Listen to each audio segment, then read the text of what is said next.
एक समय की बात है, सुजानपुर गांव में 3 भाई साथ साथ रहा करते थे। उनका नाशपाती का एक पेड़ था। उन्होंने बारी बारी उस पेड़ की देखभाल करने के लिए आपस में निश्चय किया था। जब 2 भाई खेतों में काम करने चले जाते तो तीसरा भाई पेड़ की रखवाली करने के लिए घर पर ही रह जाता था।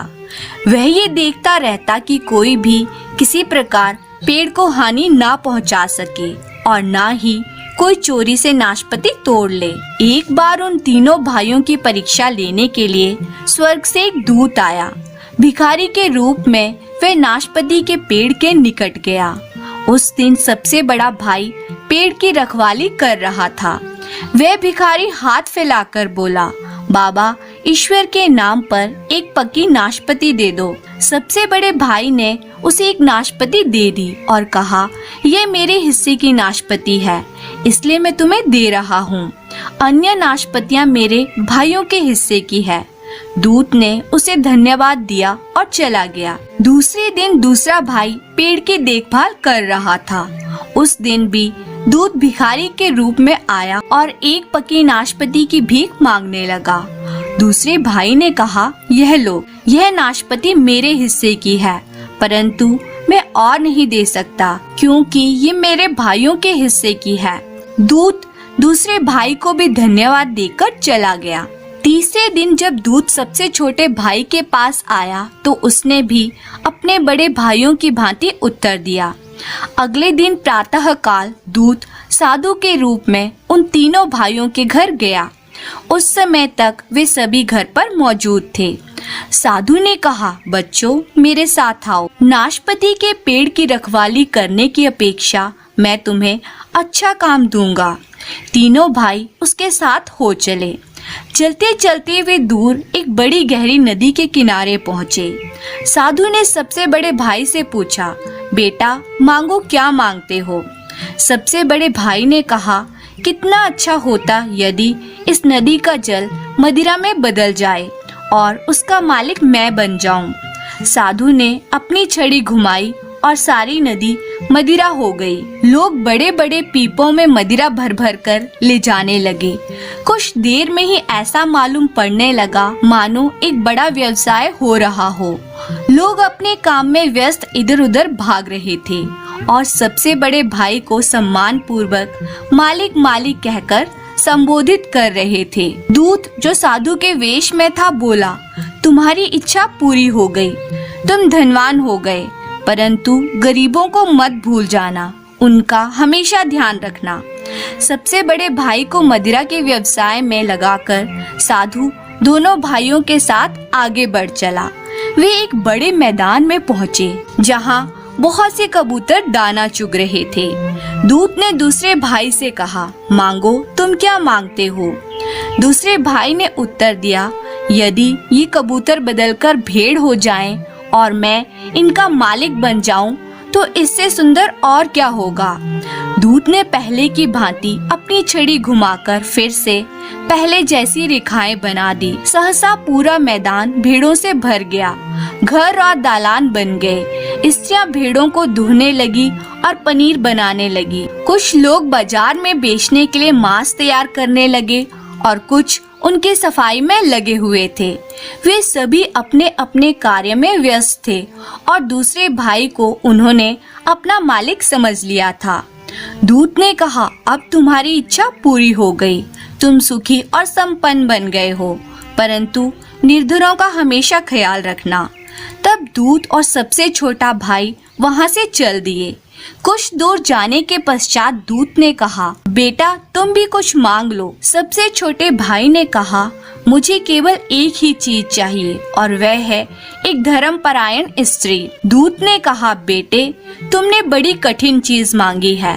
संसार भर में केवल 3 धर्मपरायण स्त्रियां हैं, उनमें से 2 विवाहित हैं, तीसरी राजकुमारी है जिसके साथ विवाह करने के लिए 2 राजा प्रयत्न कर रहे हैं। आओ, हम लोग भी राजा के पास चलें और तुम्हारी इच्छा उनसे कहें। अतः वे उस नगर की ओर चल पड़े जहाँ राजकुमारी रहती थी। लंबी यात्रा के कारण थके हारे वे राजमहल में घुसे। राजा ने उनकी प्रार्थना सुनी, परंतु जब उसने उनका आने का आशय सुना तो उसने कहा, मैं कुछ भी निर्णय नहीं कर सकता। 2 राजा और ये नवयुवक तीनों मेरी बेटी से विवाह करने के इच्छुक हैं। क्या करूं, कुछ समझ में नहीं आता।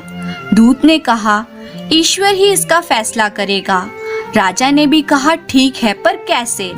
दूत ने कहा, अंगूर की लता की 3 डालियां काट लो और उन्हें राजकुमारी को दे दो। राजकुमारी प्रत्येक डाली के ऊपर विवाह के इच्छुक एक एक प्रत्याशी का नाम लिख लिख कर 3 डालियां आज रात बगीचे में गाड़ दे। रात भर में जिस डाली में फूल खिलकर प्रातः अंगूर के गुच्छे नजर आए, उसी के साथ राजकुमारी का विवाह कर दें। राजा ने कहा, यह तो बहुत अच्छा उपाय है। राजकुमारी, दोनों राजकुमार और युवक तीनों उस उपाय पर राजी हो गए। 3 डालियों पर उनके नाम लिखकर बगीचे में गाड़ दिए गए। प्रातः काल 2 डालियां सूख गई। तीसरी डाली हरी भरी थी और उसमें अंगूर के गुच्छे लटक रहे थे। इस डाली पर सबसे छोटे भाई का नाम लिखा हुआ था। राजा को ये शर्त माननी पड़ी। उसने अपनी प्रतिज्ञा अनुसार राजकुमारी का विवाह उस युवक से कर दिया। राजा ने अपनी लड़की और दामाद को आशीर्वाद दिया। 1 साल बाद दूत पुनः पृथ्वी पर यह देखने के लिए आया कि अब वे तीनों भाई कैसे रह रहे हैं। भिखारी बनकर वे सबसे बड़े भाई के पास गया, जो अपने शराब के व्यवसाय में व्यस्त था। दूत ने कहा, बाबा, भिखारी को भी 1 प्याला शराब दे दो। बड़े भाई ने चिल्लाकर कहा, बदमाश, निकल यहाँ से। यदि मैं सभी भिखारियों को शराब मुफ्त में देता रहूंगा तो खुद भी शीघ्र ही भिखारी बन जाऊंगा। दूत ने अपनी छड़ी घुमाई और उसकी छड़ी घूमते ही शराब की दुकान, गोदाम और काम करने वाले मजदूर सभी गायब हो गए। वहाँ पहले की भांति लंबी चौड़ी और गहरी नदी बहने लगी। दूत क्रोधित होकर बोला, तुम धनवान बनके गरीबों को भूल गए, अतः तुम फिर से जाकर अपने नाशपति के पेड़ की देखभाल करो। फिर दूत दूसरे भाई के पास गया, जो कि दूध तथा भेड़ों के कारोबार में लगा हुआ था। दूत ने गिड़गिड़ाकर कहा, बाबा, ईश्वर के नाम पर पनीर का 1 टुकड़ा दे दो। दूसरे भाई ने कहा, अबे भाग यहाँ से, नहीं तो तेरे पीछे कुत्ते छोड़ दूंगा। तुम्हारे जैसे आलसियों को मैं पनीर नहीं देता। दूत ने पहले की तरह ही अपनी छड़ी घुमाई और उसकी छड़ी घुमाते ही सभी भेड़ें, काम करने वाले मजदूर आदि सब गायब हो गए और पहले की तरह वहाँ मैदान हो गया, जहाँ पर बहुत से कबूतरों का झुंड पहले की तरह दाना चुग रहा था। दूत क्रोधित होकर बोला, तुम निर्धनों को भूल गए हो, अतः तुम नाशपति के पेड़ के पास जाकर पहले की भांति ही उसकी रखवाली करो। अब दूत शीघ्रता से जंगल में पहुंचा, जहाँ की सबसे छोटा भाई अपनी स्त्री के साथ रहता था। वे दोनों एक झोपड़ी में रहते थे और उन्हें रुपए पैसे की बड़ी तंगी थी।